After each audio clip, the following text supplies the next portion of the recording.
Kiss. Keep it simple, stupid. I promise you, this is not a political podcast. Jump from the deep into the pool, set up the mood. Paranoi radio, set up the mood.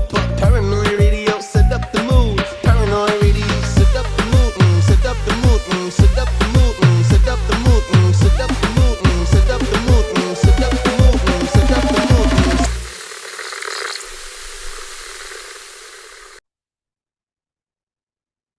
Oh yeah, let's make deposits into the bank of knowledge. Welcome back to Paranoi Radio Podcast. Ladies and gentlemen, boys and girls, I am Trebles Garcia, your humble host, and I want to thank the Lord for allowing me to be here today, and I want to thank every single one of you for allowing me to enter your space. Guys, it's an amazing episode. I have an amazing episode lined up with an amazing special guest. Every single episode keeps getting better. This is the best show with the best content for the best listeners. Now, I want to remind you that the most important thing that you could do for the show today is word of mouth. Check us out at paranoiradio.com. Check out the affiliations with Flavors of the Forest. It's the best garlic dust in town. I put that on everything, and it's amazing, organic. It's really good for your health, and you could repel vampires. So those people that are out there fighting vampires, you got to eat some garlic, some Flavors of the Forest. In fact, you see that black TV in the back? We're gonna start running ads on that TV because I got myself a nice freaking camera. One of you guys can tell. If you're on YouTube right now, like, share, and subscribe. And check out Flavors of the Forest. It's the best garlic dust ever made in human written history. Oh, yeah. Let's jump in from the deep end of the pool and set the freaking mood. Please welcome my next special guest. He's never been here before. He's starting off his own podcast. He's part of the Pod Alliance conversation group that we have, uplifting peoples and souls. I think his perspective in life is beautiful. He is a father, I believe. He is also a husband and a God-fearing man. And he is one of the most talented people that I've met recently. Please give a warm welcome to Alex Lloyd from the Testimonies Podcast. What's up, big dog? Trebles, what's up, baby? What do? How are you, Uh, bro? Good to see you. Good to have you on the show, man. I'm great, dude. We were planning on doing this, and then they kind of sprung a surgery up on me that I forgot about.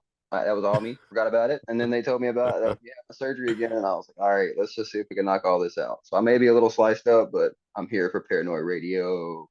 I won't take more than 30, 40 minutes of your time, bro. I do cherish you, cherish the moment, and I also thank you for donating this time and knowledge to the show and to every single listener. Guys, if you haven't already done so, like, share, and subscribe. But man, let them know where they can find you, please. Oh, you can catch my link tree. You'll find all of my platforms on there, but it's the Testimony Podcast. But Linktree, the / and then Testimony Podcast. Find all my platforms there, or you can go to the testimonypod.com. That's the official website of it. It is early, it is new. It's gonna get worked on. Please bear with me, guys. I love you all, but you can catch me at all those. Find my platforms there. Find the Patreon if you want to support. Please give a shout out. Hop on there and support, guys. I love you all. The description is going to be on the link is going to be on the description of this show for anybody that's interested. And we're also going to be giving you guys all access to what he has to talk about on today's conversation. Alex, first of all, what does your show revolve around, bro? Testimonials. I think you're going to get a whole plethora of people coming in on your show, different creeds, different sizes and races, different colors and speech patterns, different thoughts and different testimonials with deep rooted conversations, not only with through a biblical lens, I suppose, but also with inspiring testimonies for everybody to get inspired by. What's going on, bro? What made you push off the edge? What was one of those stories that really made you think I got to change and pivot into this realm? Man, so it kind of changed to me because like growing up the way I did, it was kind of rough. I looked at little things like man, I was one of those I got really depressed on my own just because I pushed everybody else away. My life I thought was super hard. But then as I got older, I got around people who got to experience things that to me I thought were hard. To them, it was just another day in the life because they were dealing with so much more. And then, you hear stories Word. like that here and there, like you see it on Facebook, you see the little post here and there, you see a video on YouTube about it. And the thing that got me wondering was like, you hear these stories, and when you see that, especially somebody like me who was just coming out of addiction, I don't see that as something I could do. Like, I don't see that I could get on any type of platform and tell my story just because Snap. I'm not, bro. Not just like pride, but like embarrassment. You don't want people to get on there and tell everybody your whole life. A lot of people say you don't want to tell people your whole life on social media. Right. There's some of I these people that get on mm, there and could tell mm. just a piece of their story, and it could change so many lives, man. It's wild. It's a ripple effect. You know, somebody that has a very interesting life. She gave me 7 inspiring episodes to talk about her life and how it changed and going in from different parts, not only of her age, but she every single part of her that age gap, like every single from like young to like child, from young to adolescent to being married, her first marriage, her second marriage, and then finally the peaceful area where she's at in her life, children and problems and different jobs and everything. Everything is a beautiful novel. Is Janet from the Probo Nation. She's my pod mom, my real life mom, if anything now. And she gave me an amazing testimony, bro. And I'm telling you, bro, some people's lives change. It definitely impacted me. It impacted many people. I myself, I am a recovering addict of meth, bro, and alcohol. And I'm gonna tell you something right now. There's nothing more beautiful to be able to speak with people and even and put it on the internet. You know why? Put it on the internet because everything else is on the internet. We were just conversating right now on the live with the biblical headman, and we were on live talking about how they are the elite, Satan, and all the other side. I want to say that it has complete an ugly obsession on keeping us docile and controlling our habits and injecting themselves into our kids' mind, allowing them to question their authority, question the gender, and disconnect them from the Almighty Creator, the highest above power. And then I'm like, mighty all high. Why do they want to disconnect you from us? I understand now. I know what it is. The stars have fallen. They're here. They control the media, the propaganda, the things that we consume. They have us controlled by controlling our time. They let us know when we clock in, when we take a dump, when we eat. We're in a hamster race of only producing, consuming that we forget to profess, provide, and protect. And then who are these people telling us how we got to live? Influencers. It used to be the mainstream media. Now it's people like you and I. Now it's people on the internet. So the idea of being a recovering addict and sharing that testimony on the internet is as impactful as they are trying to impact our children. It's very important to share those things, bro, from the beginning to end. And yeah, man. So just wanted to share that with you. Give me one of the testimonies, bro, that really broke your heart and also impacted you, rooted you on your show. Ooh, I, I'll give a I'll give a quick one as to what got me even to take a little bit of faith and step into church. And like, growing up, my granddad was a pastor, so I always felt like I was kind of forced to go to church. So in high Mm. school, boy, I held a lot of resentment to that. Like I was an atheist in a sense. I believe what I could see and what I saw as fact, which is a very Uh-huh. arrogant. It's an arrogant thing to think. You know what I mean? Because there's not a single person on the planet, and AI will even show people that now. Nobody knows everything. And if a computer has more knowledge than you, imagine what has more knowledge than that computer. And that's Mhm. to me is just it's too complex for a human mind to even get. Word. And which to me, I went a long time thinking that what I could see was true and everything else to me was not. So I had weird beliefs. Like I just didn't believe a God could let certain things happen. And that was because of my own ignorance to not know the Bible. And I always felt like I had this calling to be a pastor. So like being around other pastors, being around my granddad in the church, being around stuff like that, I felt like I had a little calling to be a pastor, but I also didn't believe. So like I feel like I have this fire in Mm. my stomach.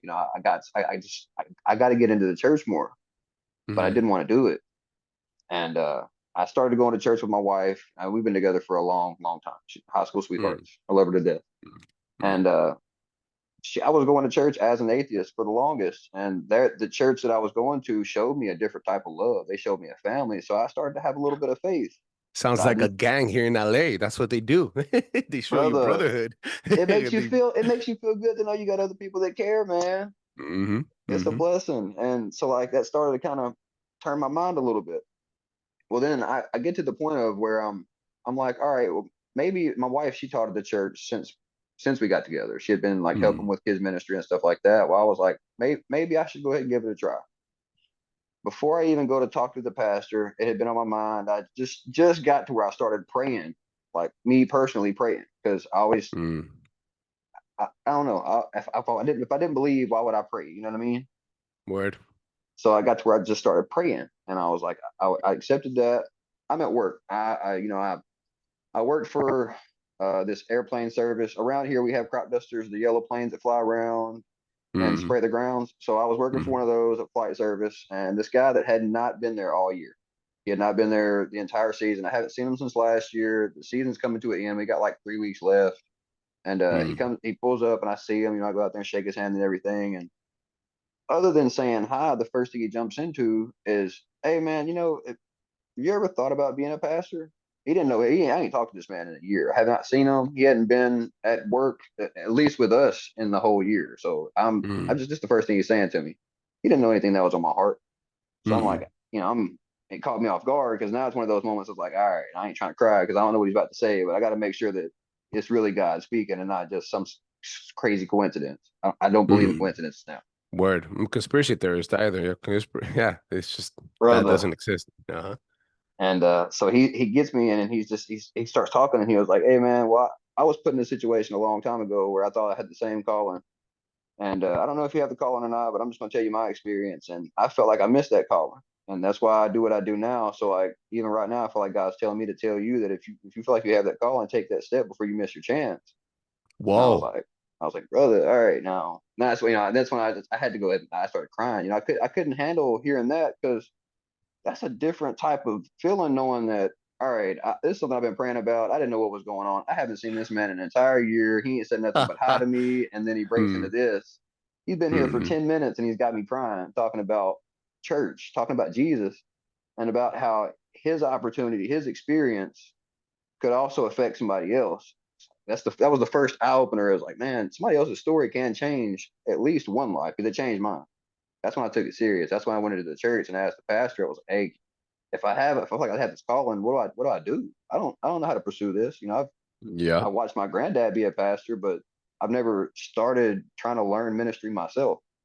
And he was like, "Well, just start in kids church." So I started there, and bro, that right there changed my whole life just because of one person telling me he thought he missed his chance for an opportunity. So now he has to go and tell people when he sees them that he feels like he has the word from God to tell them, not that he gets to be a pastor every Sunday and let everybody know that he sees that Jesus is king. You know what I mean? That's a crazy scenario to miss. I want to say miss that opportunity to feel like you did Mm-hmm. because everybody's got the opportunity. I mean, that's wholeheartedly. I mean, if you have the chance to, I mean, even the random homeless person you see on the street, give them $1. If you just give them $1 and don't mention, hey man, you know who Jesus is? That dollar can help. It's going to help him do the one thing he wanted to get it for anyways, whether it's eat or buy whatever he wanted to buy. But if you don't tell Mm-hmm. him who the king is, he's missing out on the opportunity to be saved just like everybody else is. And that's Yeah. you Mm-hmm. got to take every opportunity from now on. That's the way I look at it. I mean, he took his opportunity by telling me, and I feel like it saved my life. Yeah. Thank God, bro. But That's really powerful. God works in mysterious ways. true, Sometimes the way you pray for things and he answers your prayer are the most, I'm telling you, bro, nonchalant and also unexpected ways, bro. You're right about the coincidence. There's no coincidences in life. There's only cause and effect. And life is like poker, bro. You get dealt a different hands, every single player. And some of us get good hands, some of us get bad hands. But we all have the opportunity, we all have the chance to place a bet. So don't miss that opportunity to place that bet. I've seen people win massive poker games with the worst hands ever. So it's only a matter how you play your cards and don't skip that beat. So I'm happy that you found your so you now you're in ministry. That's what you're doing now. I'm not a pastor, in a sense. So I am ordained in a way, if that makes any sense. Like you can get ordained online. I did that. Mm, And to me, it feels like a disrespectful thing now that I'm actually pursuing trying to teach and like serve and stuff in the church, just mm-hmm. because it wasn't like I didn't follow through an actual ministry school to get the degree. I did. To me, it seems that it really shouldn't even be possible. Like I understand if you just want to marry like your granddad, you want to marry your granddaughter or something like that. You want to be the guy that is that significant figure in that position. But to be able to get simply ordained for $100, to me, it seems like a very disrespectful thing. And Oh I yeah. honestly didn't think it would be that easy. And when it came in the mail, it blew my mind because I did this half asleep in the morning. Anybody can get it ordained. Anybody can go around Mhm. saying, "Hey, I'm Reverend whoever," and say that they're preaching the word and be giving a. That's what it scares me because you don't know what they're actually teaching you. I like that you brought the way you brought that in. Well, I like to call him the last airbender. Satan wears 1,000 masks, gives you a million different ways to confuse you. He lies to you, bro. In fact, some of the many of those tools that he has breached has been parts of Christianism. At least not Christianism, but the religion, right? Man-made religion, weak minds, people that have morals and values that are twisted. And believe it or not, some of these people have weaponized it. I know people even in the podcasting game, in the podcasting community, that decide, and these are way successful podcasters that are threefold, four times bigger than this show, and that they have ordained themselves and also uh, collected Christian speakers that are ordained to come on the show so that they could register it as a ministry and not pay taxes. Insane. It's crazy. Dude, it's the way I love the way God works. So we haven't talked anything about any of this before we got on the show. So Mm, that's part of the reason why I'm turning this into an LLC and not a nonprofit. I If I do that in my eyes, coming from somebody looking, I'm trying to look from the outside in.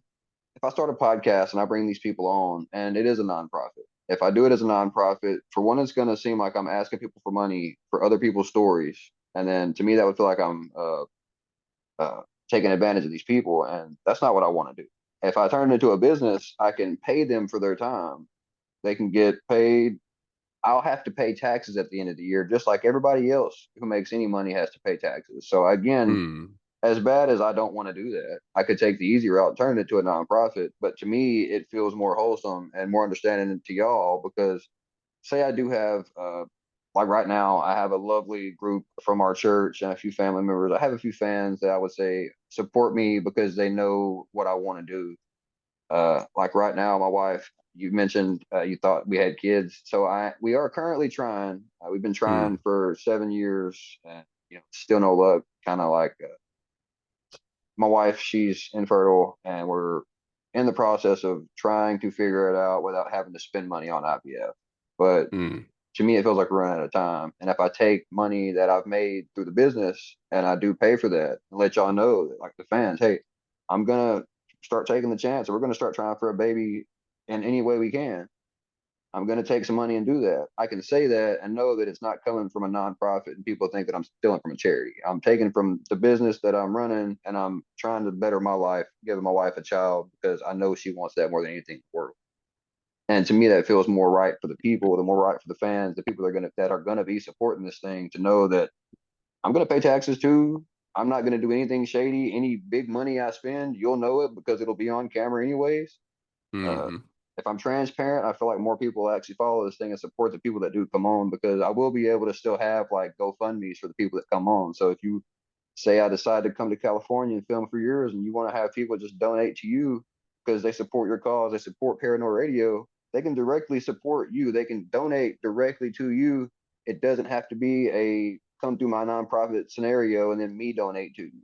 They can donate directly to you. And I'm trying to make sure it's people friendly, man, not just in a sense of like everybody can be a part of this thing and see what I have going on the entire time. It's I want to be mm. transparent through the entire process because if somebody else wants to start something like this, I just don't want them to fall into the wrong reins. Like I could very well make this a nonprofit. I could very well turn this thing into a church. I have a lot of people calling this thing a ministry, and that kind of hurts, man.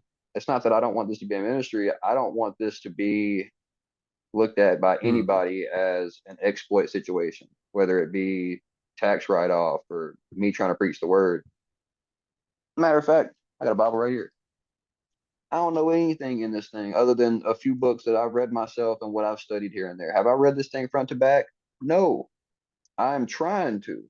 And I don't know if anybody else has ever tried to read the Bible. Coming from my situation, it's hard to keep it not together, but keep it steady. So like to pick it up every single day. I'm working on that. But I can relate to anybody else that's watching any of these things that I'm doing. I'm learning just as much as y'all are. I Mm. know a few books here and there. And it's crazy because I'm teaching kids that are in. I'm helping my wife teach kids that are in fifth and sixth grade on Sundays, and I'm teaching third and fourth grade on Wednesdays, and I'm learning just along with them. These are third and fourth graders. I'm learning stuff that I'd never even known, like the book of Ehud. Never even heard, or the story of Ehud. Never heard anything about that. Learned that 3 weeks ago, just because I was never taught that. But I also never picked up my Bible, and that's what gets me is it, it to there's things you can do and fall into the wrong ropes of. With me saying those same lines, I'm also ordained. That makes me look like in my opinion, a terrible person because I have what would you call it? Not a name, but if I was to say I was Reverend Alex Lloyd, I could do that, but I don't feel right enough in my heart to actually do that. But I was just honestly trying to see how easy it was, and it breaks my heart as how easy it is. It breaks my heart as to how easy it is to get up here in a situation like mine, bring people on and share their stories, and for people to look at me and think, "Oh, this man is perfect." Like there's this one guy on Facebook. You might have seen him. I can't think of his name. He's got blonde hair. He goes up and prays for random homeless people all the time. Uh, he's amazing at what he does. I guarantee you, people look at him and think that he could read the Bible or recite the Bible front to back. I can't. But my addiction ruined my brain. My memory is trash. I'm relearning a lot of things, and Mm. for me, it's humbling. It's very, very humbling because I don't know a lot. I'll say that. I feel like I have a decent IQ, but in the same sense as I can't remember what I did 2 weeks ago. So I'm still learning as I go. I'm learning as I grow. I'll say it like that. Iron sharpens iron, so you shouldn't be like. Please don't. And I really, I don't think you do. But to mention what's worth, you don't. You're learning with those kids. That's how it should be because it resonates with them. It gives them hope. And it also sharpens you up. Absolutely. You the way, and not because I'm a Bible thumping Christian warrior, because I'm not. But I do know that in order to be accepted, you must come to God as a child. You need to be in need of Him. You need to be afraid. You need to be willing to learn with an open palms and open heart. So uh, the transformation for you is still the journey's still here, and it's important that we share that with the people because there is so many of us going through it right now. I'm an addict of conspiracy theorists. I don't turn that TV on. I have it for show. I have it because sometimes my wife likes to watch Netflix, but I don't. I don't watch TV. I don't listen to music. And if I do listen to anything, it has to be 80s music. I don't listen to anything else. Not because I'm older or anything. I'm not. I'm only 34 years old, bro. I'm 90s. I grew up with Lil Jon, Lil Wayne, from Hey, the windows to the wall. That's what I grew up with, that stuff, right? The dirty South music stuff. I there's but now, because of the journey that I've into, because I stopped drinking, I stopped consuming stuff, I've learned that everything that I consumed, everything would stay in replay in my mind when I would sleep. Then the next morning I would want to pick up a beer and drink some more, spark up that doobie, get freaking faded with some weed and call women bitches. And you see what I'm saying? I got two daughters, bro. See what I'm saying? If I hmm don't start changing my perspective, if I don't stop changing my mind and my body first, how do I expect my children to obey me, to fear me, or to do right? It's okay. They don't want to obey me or fear me. That's fine. They want to be little rebels. Cool. But how do I expect them to grow up to be significant women, daughters, and wives? How do I want? How am I going to say you should be if I never was? How am I going to lead by example? My oldest is 14 years old. She's very calm. She has her mom's attitude. very chill little girl. She's a knucklehead in academics, but overall, she's a very good girl. And I can tell that she loves money.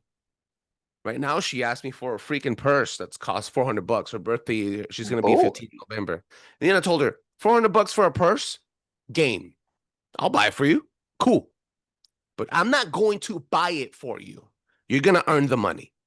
And she's there like, what you the heck? go. Like, yo, you're gonna earn the money. What do you We're gonna mean? trade time because you want me to give my time and my effort, my sweat, my freaking blood, and to go to work every single day and provide for you and buy you your luxury stuff. What are you gonna I give me back? love that.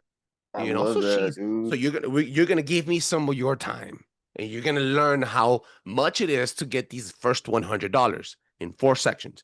And she agreed. Today it's her first day. She's on a trial run today, and she's done it before with me. So I'm teaching her that, and in the same process, I'm allowing her to grow, mature, and also see the worth of money, see the worth of how hard it is for me to get it, so that she can get it. Right. Then I got my youngest. We were talking about how, again, they infiltrated everything. They've grabbed your imagination. They've captured your imagination. That is Disney's slogan, by the way. Hashtag look it up. And you're like, how does my 3-year-old daughter know this? She's a bright little girl. She picked up after me. She has my attitude.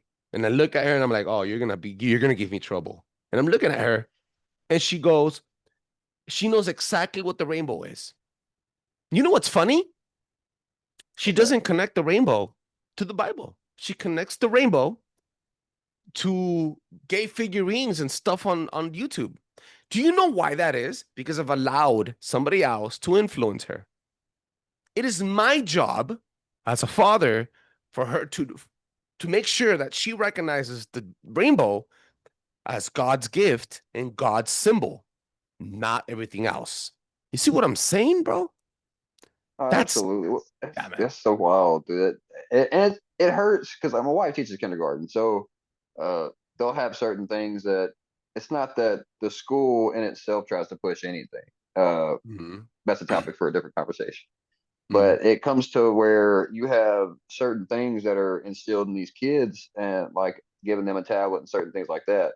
YouTube is so accessible. I know when I was a kid, I don't even know if this will get your thing flagged or not. They used to have this thing called bestgore.com.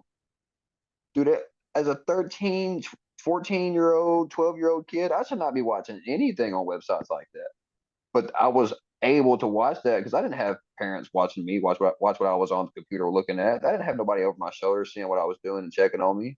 And that's where you Mm. have to be in your kid's life, where you're actually checking to see what they have going on with them. Like this, it's funny to me because I was I experienced a lot more than I should have a lot earlier than I should have. So Mm. when I see other kids that are like 14, 15, 16, like the Roblox scenario where the mom walked in and the Uh-huh. kid had the two Roblox smashing. And it's crazy because you would see people that are like 14, 15, and 16 and stuff getting in trouble for that. Whereas I was like 10 doing those things, Yeah. 11 doing those things because I was exposed to the wrong type of environment too early, or I had the Mhm. access to the wrong type of environment too early. And it shapes your mind. Like your daughter seeing the rainbow is that, and it's not because of anything that you're doing, but it's because of literally everything else around her in the world. It's not just the TV. It's anything you turn on. Whether you open a newer age kids book, it'll still be something in there that's pushing that, which is a very scary scenario. Oh yeah. Yeah. They've connected themselves. We were talking about Nephilim, bloodlines, and all these conspiracy topics, and Genesis, and the seed war, and all this stuff. And I told them, bro, it's one thing is to see it and realize it as a human being, as an adult. I mean, as a man, right? Where we can see stuff and we can disconnect it from our emotions, and then take like a critical thought and then a thought out decision, right? And activate. Another thing is you recognize it in children. So you see kids acting gay. They're grown up with, not that I'm bashing on any people that are gay or anything, but they grow up thinking I was born like this. No, you weren't born like that, bro. You were conditioned.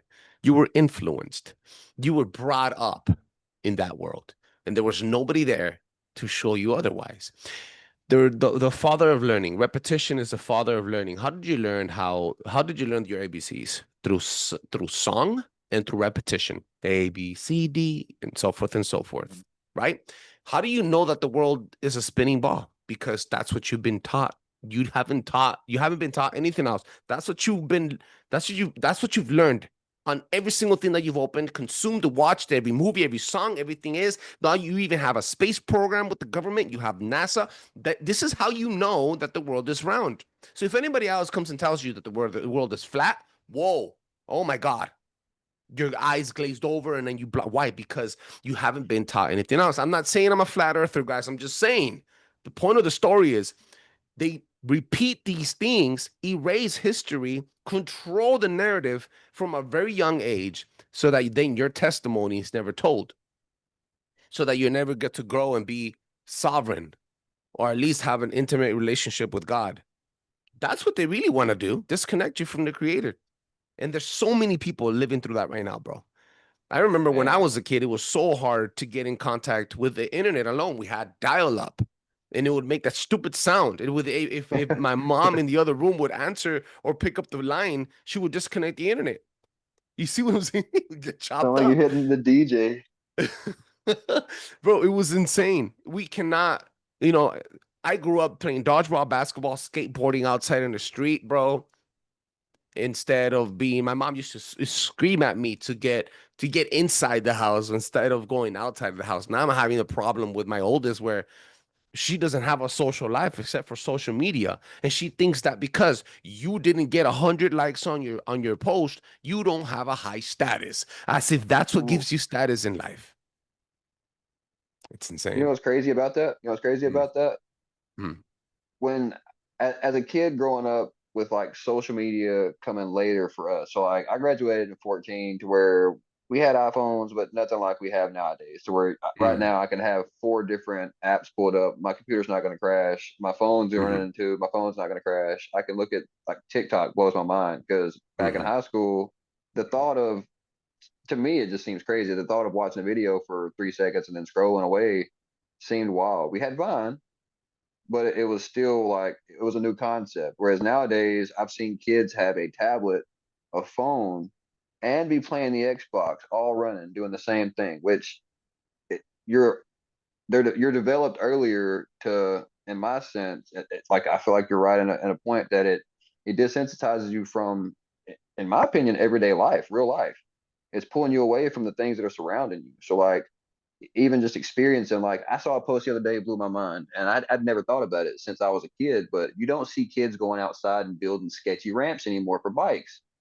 I Word. don't see any kids on bikes. There's two kids that I see that ride a bike, and the thing that surprises me is that it's two kids that are not as well off. They don't have the money to have these tablets. They don't have the money for these phones. So they have Ah. to get out and do the same things that we did as kids, is go out and experience life like we're Mhm, meant to do.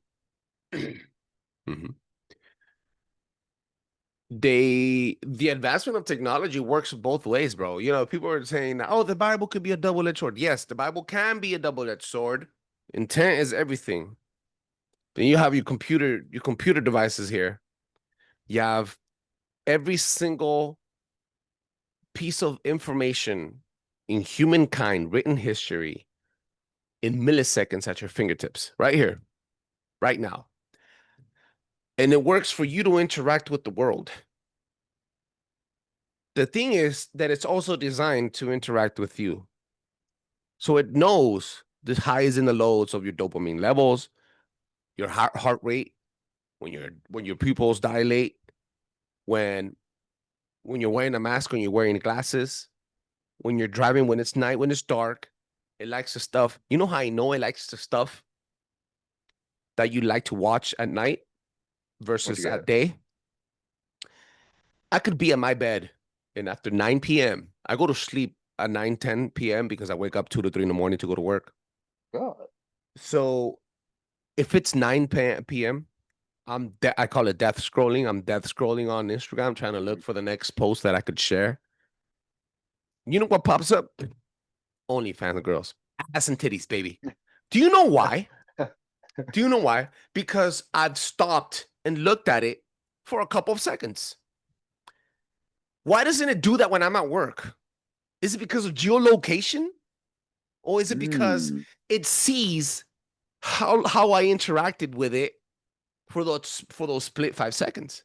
When I'm at work and I'm at my lunch break and I'm eating, I'm scrolling, but I'm always looking for the next conspiracy theory. Or I'm looking for a Bible verse, or I'm looking for conspiracy topics or something different, or I'm working on editing on the show. But why is it at that specific time from 9 to 11 when I'm trying to go to sleep, ass pops up? I know why. Because they know how my algorithm is. And internet, the Wi-Fi, AI even, is a complete reflection of you. You are the only algorithm, which is why you are the what's it called? When something is free, you are the product. You are the center of it. This is why the ancient Olmecs and the Aztecs, they worship themselves. All the priests, they worship themselves. Why? Because they knew that they were in charge of the algorithm, the organic algorithm of the earth. We are the ones that would have power to control magic and the logical duality and all of that. That's in the Bible. It was presented to us. So I'm like, oh, look at that, bro. So it knows me.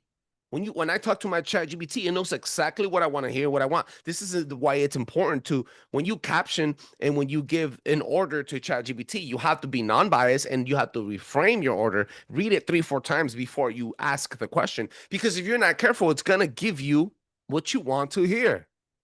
Because it knows that you're emotionally responded. Like your responses are emotional, and it knows that it's gonna trigger you and gaslight you to behave in a different way, and or go consume something that they want to sell you. Everything, bro. Every single thing. And I'm like, oh my God. Now that I'm looking at it, dude, we have been penetrated. And I'm not no gay, no homo. Our mind has been penetrated from all angles. Every single one of our angles, every single thing that we consume, what we eat, what we breathe, what we smell, right?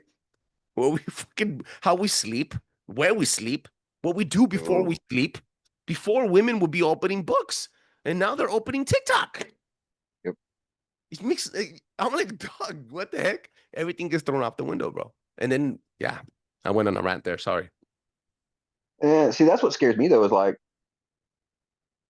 with everything constantly growing. So like even with AI coming around, and eventually, I mean, I think there's people that are already married to certain dolls, but when Mm, it comes to AI becoming an actual person in a sense, when they have those functional robots that are in people's houses that are married to an actual person, when it gets to that point,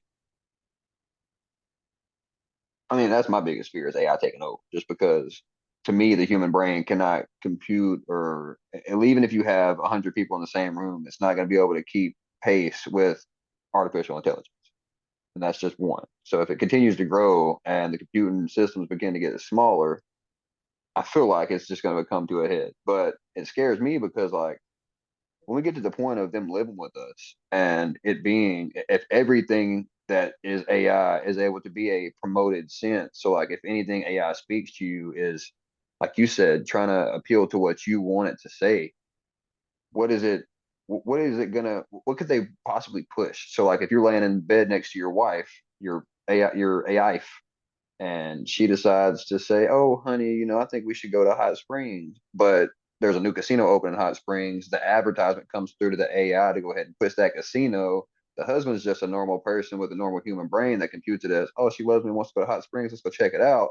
You go down there, check mm. out the casino, and to me, it's like there's so much that, like in my mind, that could go wrong with little things like that, because like there's so much influence even like on kids, like you're saying with the rainbow, it extends to adults too. If there's an Yeah. adult willing to marry a robot, he's willing to believe that that robot is a person, has consciousness like us as humans, divine We just entities gave that it consciousness by believing in it. Yeah. Yeah, bro. exactly. Yeah, And taking action on that too. but it's wild. And I mean, as a person like me, I feel like what could I feel like I'm so small of a person. I'm a literal nothing to nobody. that I'm nothing on in the spec of the grand scale. I can't go in and change AI, but like you were saying, iron sharpers iron. I think I got a little thing behind me. Stronger together, brother. If you Mm. have everybody come together about the scenario, Unstoppable.